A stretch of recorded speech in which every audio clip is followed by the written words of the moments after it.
Hai, saya Rina dari Universitas Widyagama Mahakam Samarinda dari Prodi Administrasi Publik dengan Fakultas Ilmu Sosial dan Politik.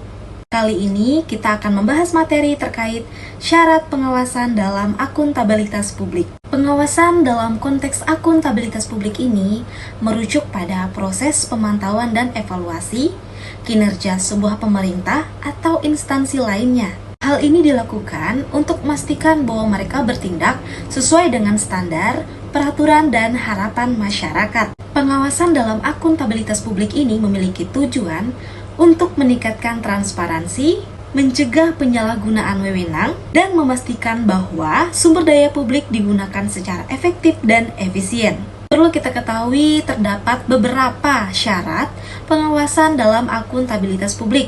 Beberapa syarat tersebut akan saya jabarkan sebagai berikut. Syarat pengawasan yang pertama yaitu adalah kebebasan informasi. Kebebasan informasi dalam arti masyarakat harus memiliki akses yang bebas dan mudah terhadap informasi publik yang relevan. Hal ini memungkinkan mereka untuk memantau dan mengevaluasi kinerja pemerintah secara objektif. Syarat yang kedua adalah partisipasi masyarakat.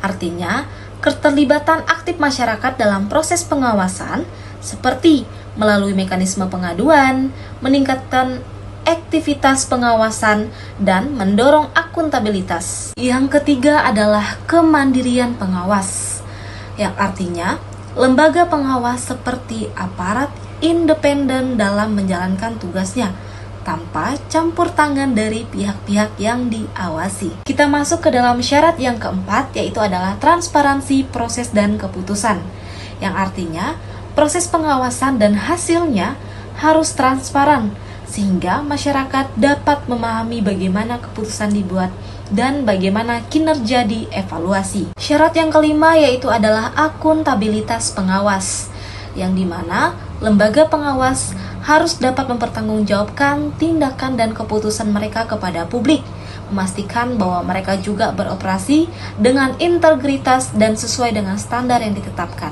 Syarat yang terakhir adalah syarat yang keenam, yaitu sanksi yang jelas dan tegas, yang artinya adanya sistem sanksi yang jelas bagi penyalahgunaan wewenang atau ketidakpatuhan terhadap standar akuntabilitas yang mendorong kepatuhan dan meningkatkan efektivitas pengawasan.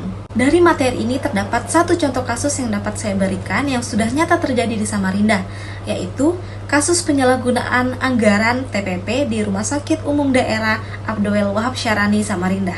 Kronologi kasus ini pada tahun 2022 ditemukan adanya dugaan penyelewengan pembayaran tunjangan tambahan penghasilan atau disingkat dengan TPP oleh oknum pegawai di Rumah Sakit Umum Daerah Abdul Wahab Syarani, Samarinda di Kalimantan Timur.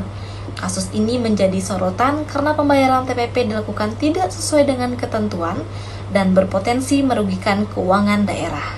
Masalahan utama yang terjadi adalah tidak adanya sistem pengawasan internal yang kuat yang menunjukkan lemahnya kemandirian pengawas dan kurangnya transparansi proses pembayaran dan akses informasi yang menyebabkan pengawas dari publik tidak berjalan maksimal, dan juga belum adanya mekanisme sanksi yang tegas dan jelas atas pelanggaran yang dilakukan.